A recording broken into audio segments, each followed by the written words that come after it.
로잔과 함께하는 말씀 묵상 사도행전 2024. 안녕하세요. 저는 청주상당교회를 섬기는 안광복 목사입니다. 오늘 본문의 말씀은 사도행전 21장 22절에서 25절까지 말씀입니다. 사도 바울이 야고보 사도와 장로들을 만나죠. 바울 사도에 대한 부정적인 인식들, 수천 명의 극렬한 유대인들과 유대 중심적 사상을 가진 크리스찬들, 그들을 통해서 바울 사도가 앞으로 당하게 될 일들에 대해서 걱정을 합니다. 22절, 23절입니다. 그러면 어찌할꼬 그들이 필연 그대가 온 것을 들으리니 우리가 말하는 이대로 하라. 자, 이 본문을 통해서 알 수 있는 것 첫 번째, 그들은 최선의 해법을 찾습니다. 바울을 포함해서 야고보와 당대 최고의 교회 리더들이 함께 모여서 고민을 해요. 가장 영적인 사람들, 가장 지혜로운 사람들이 가장 심사숙고해서 지금 처한 상황에 대해서 문제에 대한 답을 찾고 있습니다. 두 번째, 하지만 그 해법은 소용이 없었다라는 거예요. 자, 그렇게 고민해서 나름대로의 대책을 마련하고 있어요. 최고의 지혜자들, 성령 충만했던 사람들이 그렇게 아이디어를 짜고 모였지만 결론은요, 실패로 돌아갑니다. 여러 가지 방법이나 노력, 아이디어, 나름대로의 대안을 마련했지만 결과적으로 보면 그들의 대안은 아무런 역할과 기능을 하지 못했음을 알 수 있어요. 자, 이 본문을 통해서 무엇을 우리가 깨닫는가?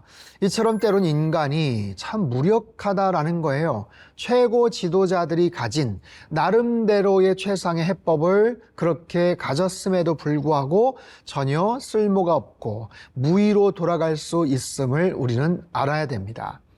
하지만 그렇다고 해서 포기하고 가만히 있을까요? 그럴 수는 없겠죠. 그럼에도 늘 최선의 노력은 기울여야만 합니다. 그 상황 속에서 할 수 있는 나름대로의 대안들을 찾기 위해 노력해야겠죠.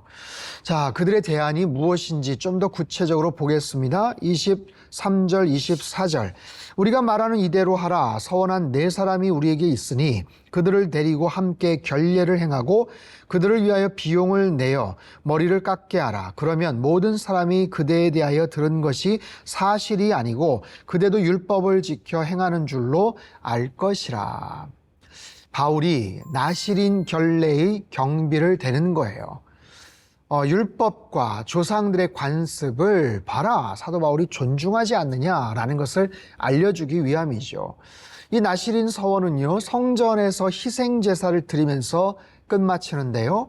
보통 번제물 1년 된 흠없는 수양 하나, 속죄제물로 1년 된 흠없는 암양 하나, 화목제물로 흠없는 수양 하나와 무교병 한 광주리, 고운 가루에 기름 섞은 과자들과 기름 바른 무교전병들, 거기에 따른 여러 소제물과 전제물들이 필요합니다. 지금 바울을 포함해서 무려 5명이에요. 이거 굉장히 많은 비용이 듭니다. 제법 많은 비용이 드는 거예요.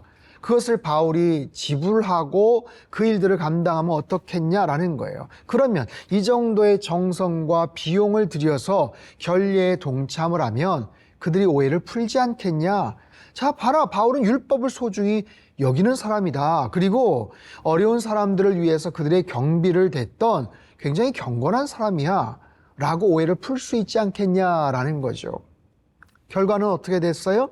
아까 서두에도 말씀을 드렸지만 최선을 다해서 실천을 했지만 결국 헛수고로 돌아갑니다. 어쨌든 중요한 것은 단지 마음을 얻기 위해서 내 모든 것을 다 포기해서는 또한 안 됩니다. 기준과 원칙을 흐트려서도 안 되겠죠. 사도행전 15장에서 중요한 그런 나름대로의 원칙들이 결정되지 않습니까? 이방인들에게 복음을 전하기 위해서 할례까지 받아야 된다, 율법을 지켜야 된다라고 하는 사람들을 거기에 겨냥해서 그러지 말자, 그렇게 하지 말자 하면서 4가지를 금했던 것을 오늘 본문에 보면 다시 언급을 합니다. 25절입니다. 주를 믿는 이방인에게는 우리가 우상의 제물과 피와 목매어 죽인 것과 음행을 피할 것을 결의하고 편지하였느니라 하니. 자, 이 4가지를 금하도록 하고 그렇게 복음의 순수성을 지켜왔어요. 그렇게 교회가 세워지고 복음이 전해졌죠. 그들은 최선을 다해서 노력을 했습니다. 하지만 그래도 원하는 모습대로 이루어지지 않았어요. 우린 이런 상황에서 어떻게 해야 될까요? 최선의 노력은 하되 믿음을 가지고 하나님을 신뢰하며 하나님께 맡겨야 되겠죠. 자, 지금까지 과거에 함께 하신 하나님이 우리 이 문제도 해결해 주실 거야 라는 좀 담대한 믿음을 가지고 선포하며 나아갔다면 어땠을까요? 사랑하는 성도 여러분, 살면서 수많은 고난들, 어려움들을 겪습니다. 최선의 노력으로 문제를 해결하려고 머리를 맞대고 대안을 찾습니다. 물론 해야 됩니다. 노력해야 돼요. 그럼에도 우리는 언제나 같은 믿음으로 고백해야만 하죠. 지금까지 함께 하신 분이 하나님이시다. 여기까지 인도하신 분이 하나님이시다. 그리고 그 하나님께서 지금도 앞으로도 우리와 함께 하실 것이다. 여러분, 이런 믿음을 분명히 가지십시오. 이 동일한 믿음의 고백을 가질 때 우리의 모든 현재의 역경과 환난도 능히 감당케 하시고 우리를 승리케 하실 줄로 믿습니다. 기도하겠습니다. 하나님 아버지, 사도 바울과 야고보와 교회의 여러 리더들이 최선을 다해서 고민을 정말 해결하기 위해 대안을 마련하지만 이 모든 것들이 수포로 돌아가는 것들을 봅니다. 우리가 최선을 다해 노력하지만 그 결과는 하나님께서 이끌어 주시는 줄 믿습니다. 하나님 아버지, 우리의 삶을 여기까지 인도하신 분이 하나님이십니다. 과거의 모든 행보를 지켜주시고 이끌어주신 분이 하나님이십니다. 그렇다면 우리가 현재 겪고 있는 환난과 어려움도 하나님께서 능히 해결해 주실 줄 믿습니다. 우리와 함께 하시고 늘 동행하시며 우리의 모든 것들을 가장 선한 길로, 가장 완전한 길로 이끌어주시는 하나님이심을 날마다 믿음으로 고백하는 우리 모든 성도님들 다 될 수 있도록 축복하여 주시옵소서. 존귀하신 예수님의 이름으로 감사하며 기도하옵나이다. 아멘.